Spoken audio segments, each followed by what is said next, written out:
Entre as lendas por trás do naufrágio do Titanic, uma das menos conhecidas e mais curiosas é a da múmia egípcia que levava sua maldição por onde quer que passasse e, teoricamente, estava presente a bordo do grande navio. No vídeo de hoje, nós vamos contar a história da maldição do Titanic. Mas calma, você vai entender tudo. É só ficar com a gente até o final de mais esse episódio da nossa playlist Verdade Misteriosa.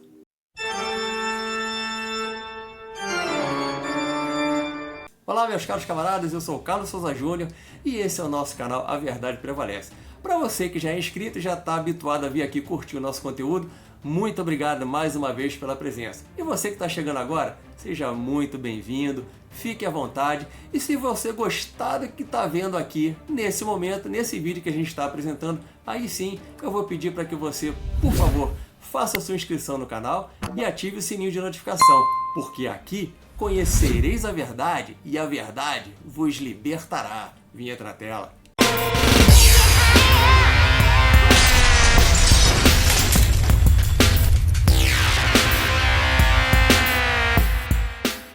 Bom, pessoal, antes da gente avançar com essa nossa história, com esse nosso vídeo, eu queria aqui prestar uma singela homenagem ao grande autor Sérgio O. Russo.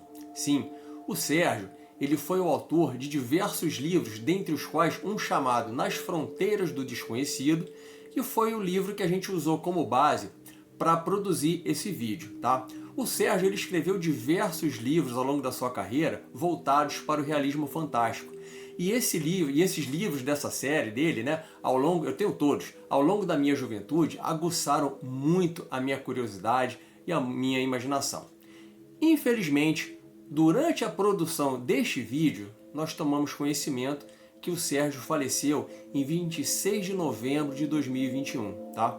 Eu vou deixar aqui na descrição do vídeo os links para vocês acessarem a bibliografia do Sérgio e também ao seu site, que tem um conteúdo incrível, fantástico e extraordinário para quem curte esse tipo de coisa, né? Para quem curte essa visão do realismo fantástico. Quem curte vai gostar muito. Eu vou deixar aqui na descrição do vídeo para vocês acessarem e curtirem bastante.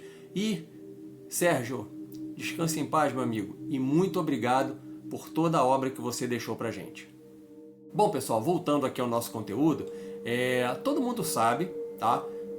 A mídia já está falando demais, todo mundo já deve ter assistido o vídeo no YouTube, enfim, explicando o que aconteceu com o submersível Titan, né? A tragédia terrível que aconteceu com eles. Eles estavam tentando visitar os destroços do Titanic, só que durante a jornada, por conta da pressão, o Titan ele foi literalmente amassado, ele foi triturado, ele foi implodido, tal qual quando você pega uma latinha de cerveja e dá um pisão. Exatamente assim, tá? Basicamente isso que aconteceu. Infelizmente, nenhum dos 5 passageiros sobreviveu. Todos bilionários, infelizmente nenhum deles sobreviveu a essa catástrofe. Também não vou falar sobre o Titanic, né, cujos destroços eles estavam indo visitar. Todo mundo conhece a história do Titanic, todo mundo sabe que foi um grande transatlântico que naufragou em 1912 após colidir com o iceberg, né? Ele foi imortalizado também no cinema por conta da grande obra do James Cameron, mega vencedor do Oscar. Mas vou até aproveitar para deixar aqui também na descrição do vídeo o link de um filme que é meio esquecido, mas é muito bacana também contando essa história. O filme chama-se Somente Deus por Testemunha, de 1958. Eu vou deixar aqui na descrição do vídeo o link para vocês acessarem e assistirem esse filme, ok? Mas assim, o que pode haver em comum com essas duas tragédias? O submersível Titan e o Titanic. É isso que a gente vai ver agora. Poucas pessoas sabem acerca de um fato que bem poderia explicar o naufrágio do transatlântico Titanic, ocorrido no ano de 1912, no qual perderam a vida 1.500 passageiros. Junto à ponte de comando, em um compartimento bem fechado, seguia uma carga de altíssimo valor, daí se justificando sua colocação em local visível e próximo à oficialidade, e não nos porões como seria de praxe. Estamos falando de um sarcófago egípcio, dentro do qual estava a múmia de uma sacerdotisa da 18ª dinastia. Não poderia haver qualquer ligação entre um fato e outro, a não ser pelo inexplicável iceberg vindo não se sabe de onde e que, colidindo com o navio, apanhou toda a tripulação e passageiros de surpresa. O fato, porém, mais insólito é que, logo após o choque, o comandante sofreu uma estranhíssima crise de ausência. Apesar dos apelos feitos pelos seus oficiais, recusou-se a transmitir de imediato o SOS, não permitiu a evacuação dos passageiros e parecia incrivelmente alheio a tudo aquilo que se passava ao seu redor, como se uma força maligna tivesse lhe dominado a mente.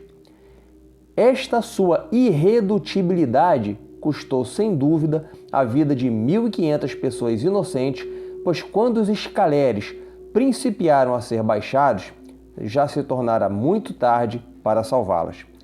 O naufrágio inexplicável do grande navio coroou uma blasfêmia dos seus construtores, os quais afirmaram orgulhosamente que nem Deus afundaria o Titanic, devido às modernas técnicas empregadas na sua confecção, que lhe garantiam uma flutuabilidade sem igual para a época. Blasfêmia ou não, castigo divino ou maldição, mas o que dizer de um sarcófago carregado de energia vibratória negativa a bordo? A história afirma que o Titanic afundou porque carregava uma caixa de múmia egípcia de 3.500 anos, contendo os restos amaldiçoados de uma princesa, descrita como sacerdotisa de Amen-Ra, da época de Amenófis IV. Conhecida como a Múmia da Má Sorte, a peça foi apontada como responsável por muitas tragédias, como o naufrágio do Titanic.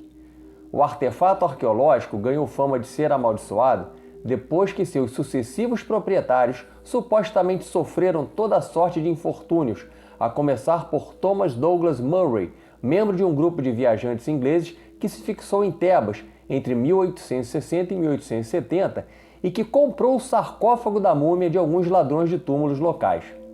Durante a viagem de volta, Murray e seus companheiros teriam sofrido uma série de desastres, como o desaparecimento de um deles durante uma incursão no deserto.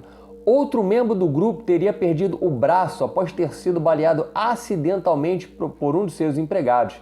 Também havia boatos de que os viajantes sofreram doenças graves ou graves problemas econômicos após o retorno à Inglaterra. Em solo inglês, o artefato passou para as mãos da senhora Warwick Hunt, irmã de uma das vítimas da suposta maldição. Em 1889, a peça foi finalmente doada ao Museu Britânico, mas sua fama de maldita estava longe de acabar. No início do século XX, a imprensa sensacionalista explorou as lendas sobre a suposta maldição. Uma delas dizia que um fotógrafo que tentou fotografá-la no museu acabou morrendo. Além disso, o jornalista Bertrand Fletcher Robinson, falecido em 1907, também teria sido uma vítima.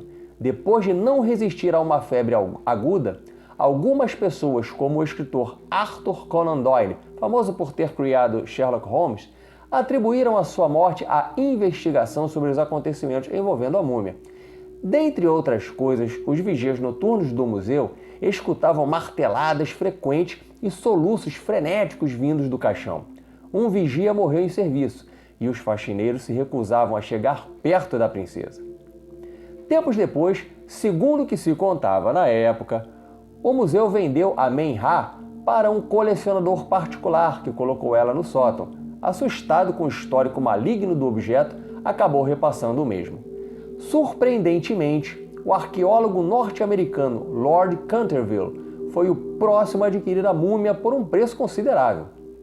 Em abril de 1912, a aquisição de Canterville era levada da Inglaterra a Nova York a bordo de um navio da White Star Line. E o resto é história que todos nós sabemos o final. Mas ainda tem alguns detalhes, algumas coisas que precisamos falar sobre a múmia. Se liga só. Um sobrevivente da tragédia disse em entrevista ao jornal New York World que o jornalista William Stead havia contado uma série de histórias assombrosas envolvendo a múmia aos seus companheiros de viagem antes que o navio afundasse. Os relatos fantásticos de Stead, que morreu no naufrágio, acabaram contribuindo para a crença na presença da múmia no Titanic e que teria sido a causa do trágico destino do transatlântico. Existem inclusive algumas versões que dizem que a múmia e seu sarcófago possuíam uma radiação de urânio, mineral que causava alucinações e demência, e que pode ter sido uma das causas para que o Capitão Smith não se importasse muito com o aviso de icebergs à frente e suas demais atitudes aparentemente negligentes. Pessoal, essa história é intrigante, sinistra, aterradora, mas, como diz o nome do nosso canal, nós prezamos pela verdade. Por conta disso, existem algumas informações complementares que nós precisamos passar para vocês. Sem compromisso com a verdade, jornais da época contribuíram para propagar e aumentar a lenda. Mas, de acordo com o Museu Britânico, a peça A Tal Múmia Maldita nunca saiu da instituição. Fora que existem também rumores de que não era uma múmia, era apenas a tampa do sarcófago da múmia. Mas e você? O que acha? Será que era uma múmia? Será que era só a tampa do sarcófago? Será que era mesmo uma maldição? Será que ela tá no museu? Será que ela estava no Titanic? Enfim, o que você acha? Deixa aqui nos comentários para a gente saber a sua opinião. Na descrição do vídeo eu vou colocar todas as fontes que nós usamos para apresentar esse caso no mínimo sombrio. Aproveite também para seguir todas as nossas redes sociais. O link para você acessar eu também vou deixar aqui na descrição do vídeo. Compartilhe o conteúdo do nosso canal com toda a sua galera para ajudar a gente a trazer cada vez conteúdos mais bacanas aqui para a gente curtir junto. E sabe por quê, pessoal? Porque aqui a verdade prevalece. Valeu!